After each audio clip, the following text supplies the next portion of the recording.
You know, for over 4,000 years, the pyramids have just been sitting there in the desert, giving off this vibe of something that just shouldn't be possible. They're so massive, so ancient, and so ridiculously precise that a lot of us look at them and just go, nope, no way humans did that. But what if the real story, the human story, is even more mind-blowing than any myth about aliens or lost tech? Let's get into it. Right, this is the big one. This is the question that just gets under your skin. I mean, you stand at the base of the Great Pyramid, and it's so huge it makes modern skyscrapers feel kind of insecure. And they built it without computers, without cranes, without a single power tool. So, how in the world did they pull off one of the greatest engineering feats in all of human history? Yep, you heard that right. Forget all the cosmic mysteries. The pyramids were, at the end of the day, construction projects. They were unbelievably massive, incredibly difficult, but ultimately human. And they were powered by some surprisingly down-to-earth stuff. So let's just clear the air right now. We are swapping out all those myths about little green man and lost civilizations for something way more impressive. The story of relentless, brilliant human engineering. Okay, so on one side, you've got the myth, right? The one that's fueled by all those dramatic late-night TV shows. But on the other side, you have the reality that archaeologists have pieced together, a story of skilled people using pure ingenuity to do the impossible. It's not magic, it's mastery. Let's start with maybe the biggest misconception of all. Who was actually out there stacking millions of these stones under that scorching desert sun? Because the truth is way, way more wholesome than Hollywood would ever have you believe. We've all seen this picture in the movies, right? Thousands of slaves toiling away in absolute misery. But that version of history, it really only survives because, well, it makes for good drama. The actual evidence we have paints a completely different picture. So get this, the pyramids were built by a skilled, paid Egyptian workforce. These weren't slaves, they were specialists, quarrymen, engineers, haulers, who lived in their own dedicated towns that had bakeries and even medical clinics. They were organized into teams or gangs with awesome names like the Friends of Khufu. This was not a disposable workforce, this was a national treasure. And here's the best part. Here's how they were fueled.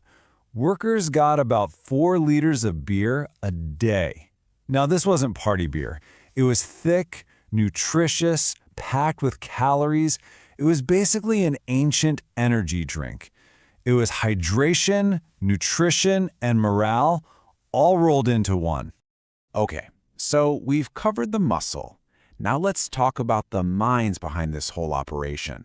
Because building something this precise required more than just brute strength. It required a level of planning that is, frankly, intimidating. The planners, you know, the scribes, the surveyors, the architects, they were the elite nerd squad of ancient Egypt. They didn't have calculators or lasers. They had ropes, shadows, and a mastery of geometry that would make your high school math teacher just weep with joy. And that's not an exaggeration at all. The Great Pyramid is aligned to true north with an accuracy that is almost perfect. And they did this by tracking the movement of stars. Just try to imagine that. Performing divine-level mathematics with what was basically a stick and just sheer confidence. Their toolkit was so simple, but how they used it was pure genius. For example, to get a perfectly level base for the pyramid, they used water-filled trenches.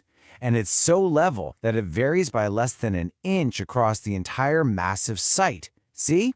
The brilliance wasn't in the tools themselves, but in the methods. All right, so we've got a paid, well-fed workforce and a genius blueprint. But how did they actually do it? How do you quarry, move, and then lift millions of stone blocks, some of which weigh as much as a whale? The whole process can really be broken down into 3 monumental challenges. First, just getting the stone out of the ground. Second, dragging it across the desert. And third, stacking it all the way up to the sky. Each one of these steps was its own epic problem to solve. Welcome to the Bronze Age, people. They were using soft copper chisels that were constantly going dull. That meant they had blacksmiths on standby, like an ancient pit crew, always resharpening tools. And for the really hard granite, they used dolerite pounders. These are just heavy, dense rocks to literally bash the stone into the shape they needed. To move these massive blocks, they used giant wooden sledges. But here's the cheat code. They watered the sand in front of the sledge. Turns out, the right amount of water on sand dramatically cuts down on friction, letting the sledge just glide. And this isn't just a theory. We know they did this because they literally drew it in their own paintings. For the longest hauls, they used massive river barges on the Nile. So how did they lift the stones? Ramps. Lots and lots of ramps. Archaeologists think they probably used a combination of different kinds, straight ones, zigzagging ones, and maybe even a spiral one that wrapped around the pyramid, and they just adjusted their strategy as the pyramid got taller. It was basically the world's first and greatest stairmaster system. All of this, the workers, the beer, the math, the sheer effort, it all begs one final, massive question. Why? Why go to all this trouble in the first place? I mean, really, why pour decades of your entire nation's effort and resources into building a giant stone triangle that doesn't even have a gift shop? Well, the answer is a mix of the spiritual, the political, and some good old-fashioned showing off. First and foremost, the pyramid was a resurrection machine. It was this giant stone launch pad designed to shoot the pharaoh's soul straight to the gods.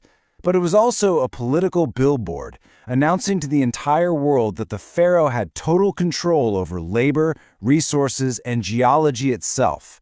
And let's be honest, it was the ultimate dynastic flex, a statement that basically said, "Look on my works ye mighty," and maybe bring a measuring tape.